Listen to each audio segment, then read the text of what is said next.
काठोकाठ टम्म फुगणारी मऊ लुसलुशीत भाकरी कशी करायची हे आपण आजच्या व्हिडिओमध्ये बघणार आहोत। भाकरी म्हटले की गावाकडची आठवण येते, कारण भाकरी हे ग्रामीण भागातील मुख्य अन्न आहे।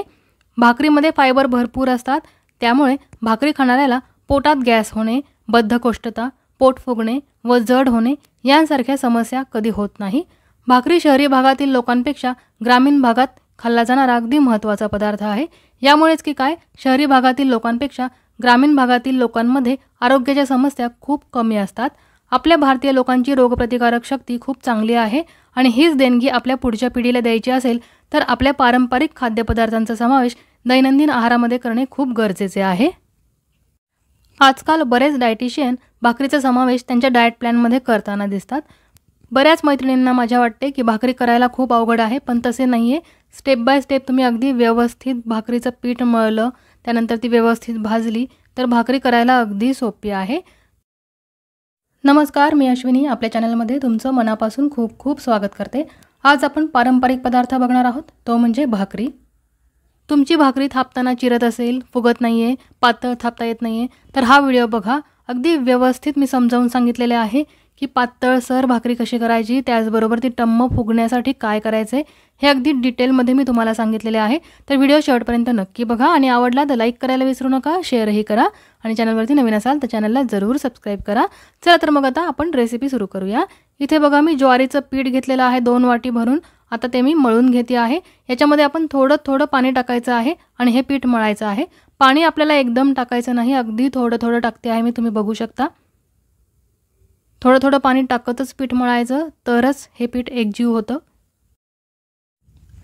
आणि भाकरीचं पीठ हे अगदी सैलसर मळायचं नाही, ते थोडंसं घट्ट असलं पाहिजे, पण मळून मळून ते अगदी मऊ केलं गेलं पाहिजे, म्हणजे भाकरी ही चिरत नाही। बघा मी अगदी थोडंसं पाणी टाकते आहे, अगदी 2-3 चमचे पाणी टाकायचं आणि पीठ मळत जायचं। अशा पद्धतीनं पीठ मळून घेतलेलं आहे, त्यामुळे हे पीठ चिकटही झालेलं आहे। तुम्ही जर एकदम पाणी टाकलं आणि पीठ मळलं ना की हे पीठ चिकट होत नाही आणि भाकरी थापताना ती चिरते।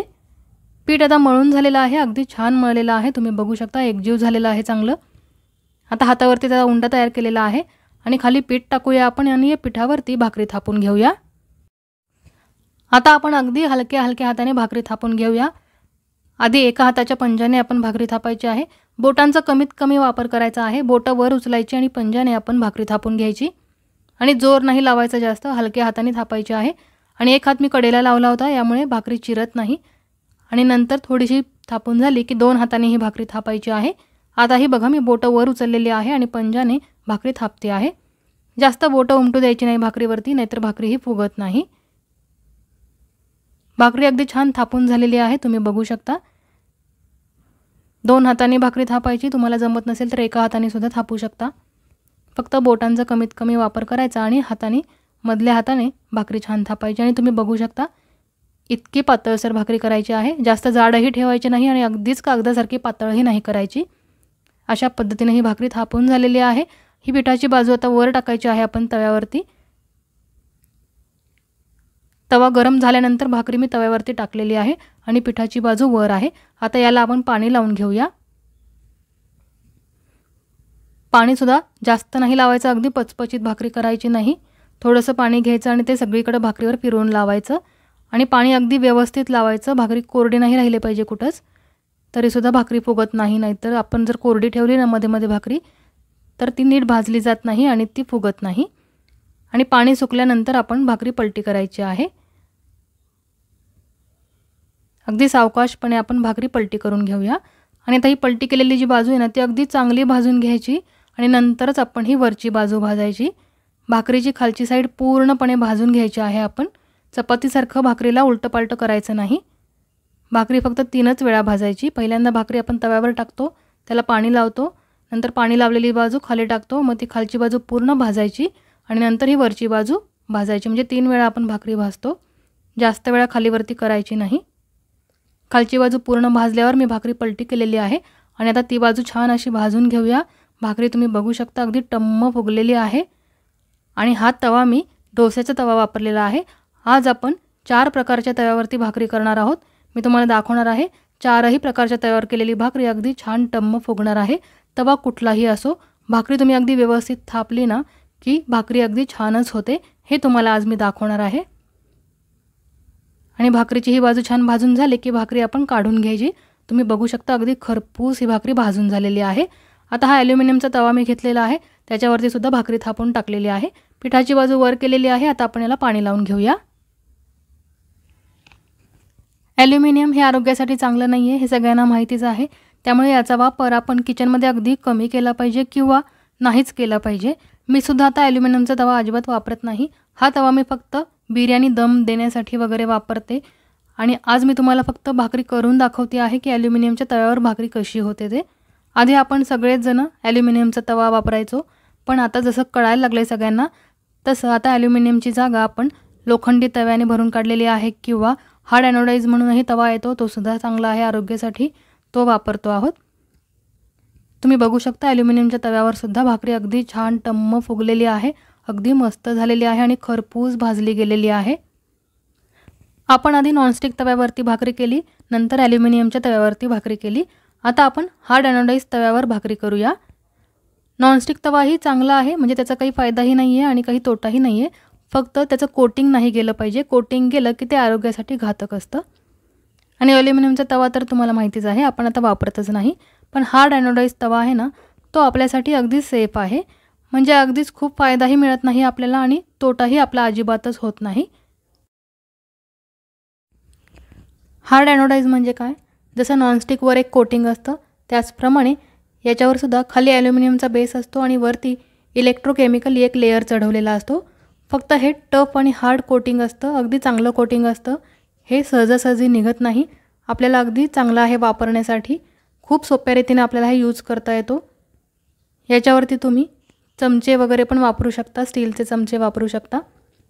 नॉनस्टिकवर कसं आपल्याला लाकडी चमचा वगैरे वापरायला लागतो, कारण त्याचं कोटिंग जाण्याची भीती असते, पण तसं या तव्याची अशी भीती नसते। हा खूप हार्ड आहे, याचं कोटिंग लवकर जात नाही। फक्त हो अगदीच याला खूप घासायचं नाही, तारेच्या घासणीने खूप जोरात रगडून घासायचं नाही, नाहीतर याचं सुद्धा कोटिंग निघतं, पण सहजासहजी निघत नाही। आणि तुम्ही बघू शकता याच्यावरती सुद्धा भाकरी अगदी छान झालेली आहे, टम्म फुगलेली आहे आणि खरपूस भाजून झालेली आहे। तीनही तव्यावरती अगदी छान झालेल्या आहेत भाकरी। आता आपण पुढची भाकरी बघूया, ती म्हणजे बाजरीची भाकरी आपण करणार आहोत। आता मी 1 वाटी बाजरीचं पीठ घेतलेलं आहे, त्यामध्ये थोडंसं मीठ टाकलेलं आहे। बाजरीच्या भाकरी करताना त्याच्यामध्ये थोडंसं मीठ टाकायचं, कारण बाजरीची चव ही थोडी कडवट असते, त्यामुळे थोडंसं मीठ टाकलं ना की ती चव बॅलन्स होते। आता हे सुद्धा पीठ आपण थोडं थोडं पाणी टाकून मळून घेऊया। आपण आधी ज्वारीची भाकरी केली होती। ज्वारीमध्ये कॅल्शियम, मॅग्नेशियम व लोह भरपूर प्रमाणात असतात, यामुळे शरीराला ऊर्जा भरपूर मिळते। त्यामानाने बाजरी ही उष्ण असते आणि पचायलाही थोडी जड असते। बाजरीच्या भाकरीतही भरपूर पोषक तत्वे असतात। बाजरी ग्लुटेन फ्री आहे, वजन कमी करण्यासाठी देखील खूप उपयुक्त आहे।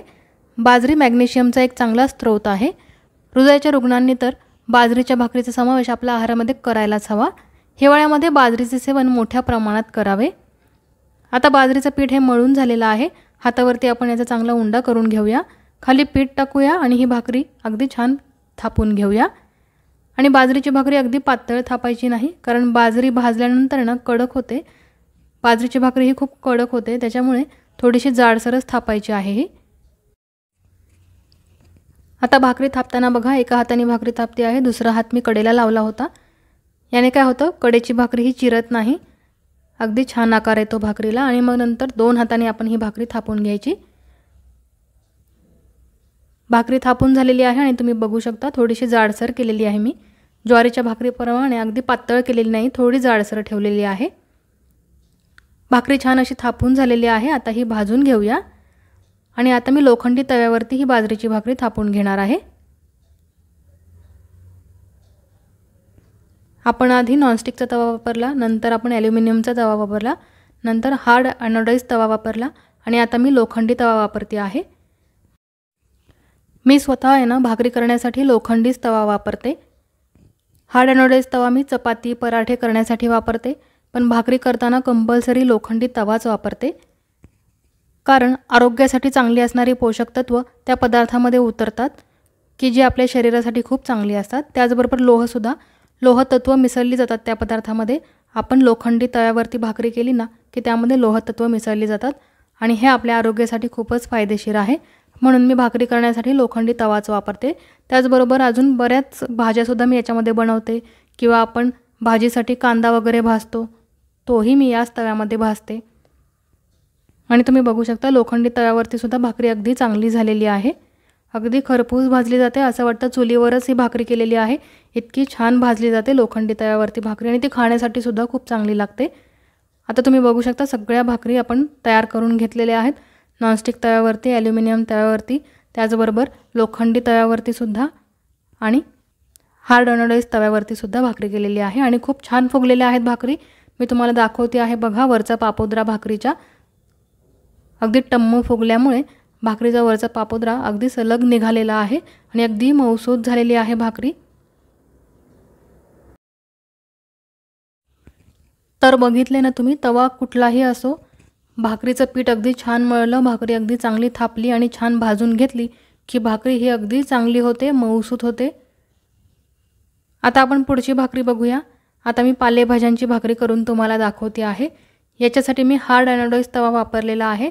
त्याचबरोबर ही भाकरी मी गॅसवरती भाजून दाखवणार आहे तुम्हाला। आता मी तुम्हाला पालेभाज्यांची भाकरी करून दाखवलेली आहे। आधी आपण ज्वारीची भाकरी केली, नंतर बाजरीची सुद्धा भाकरी केली आणि आता ही पालेभाज्यांची भाकरी मी करते आहे। त्याचबरोबर आपण नाचणीची सुद्धा भाकरी करू शकतो। नाचणी सुद्धा आपल्या आरोग्यासाठी अतिशय उत्तम असते। चांगल्या ताकदीसाठी नाचणीची भाकरी खावी, ती पचायला सुद्धा हलकी असते। त्याचबरोबर तुम्ही तांदळाची भाकरी सुद्धा करू शकता, ती सुद्धा अगदी पौष्टिक आहे। तांदळाची भाकरी आणि नाचणीची भाकरी ही सुद्धा मी तुम्हाला दाखवेल। हा व्हिडिओ खूप मोठा झाला असता म्हणून मी ती याच्यामध्ये ॲड केलेली नाही, त्याचा आपण सेपरेट व्हिडिओ करू। पण आज आपण 3 प्रकारच्या भाकरी केलेल्या आहेत आणि भाकरी थापून झाल्यानंतर ती भाकरी मी हार्ड अनोडाइज तव्यावरती भाजणार आहे। आता भाकरीला पाणी लावलेलं आहे आणि पाणी सुकलं की आपण ती पलटी करूया आणि अगदी छान अशी भाजून घेऊया। पाणी सुकल्यानंतर भाकरी पलटी करणार आहोत आपण आणि ती पलटी केलेली बाजू छान भाजली की नंतर वरची बाजू आपण गॅसवरती भाजणार आहोत। जसं आपण तव्यावर भाकरी टाकतो ना, तशीच आपण ती गॅसवरती टाकायची असते। पण आता बरेच जण म्हणतात गॅसवरती भाकरी भाजायची नाही कारण त्यामुळे कॅन्सर होतो, त्यामुळे तव्यावरतीच भाकरी भाजायची।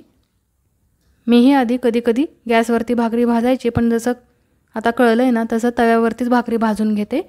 हे फक्त मी तुम्हाला दाखवण्यासाठी की भाकरी बघा कशी भाजायची गॅसवरती। खालची बाजू पूर्ण भाजल्यानंतर मी वरची बाजू गॅसवरती टाकलेली आहे आणि गॅसवरती ही भाकरी भाजून घेणार आहे। अगदी मस्त चुलीवर भाजल्यासारखी खरपूस लागते ही भाकरी खायला। तर आज आपण 3 प्रकारच्या भाकरी बनवल्या आहेत आणि 4 प्रकारचे तवे वापरले आहेत। सर्वात बेस्ट तवा माझ्या मते लोखंडी तवाच आहे। लोखंडी तवाच वापरत जा भाकरी करताना, शिवाय गॅसवरती भाकरी भाजू नका, तव्यावरतीच भाकरी ही भाजून घेत जा। तर कसा वाटला तुम्हाला हा व्हिडिओ? तुम्हाला जर आजचा भाकरीचा व्हिडिओ आवडला असेल तर व्हिडिओला नक्की लाईक करा, शेअरही करा आणि चॅनलवरती नवीन असाल तर चॅनलला जरूर सबस्क्राईब करा। पुन्हा भेटूया अशाच मस्त व्हिडिओबरोबर। धन्यवाद।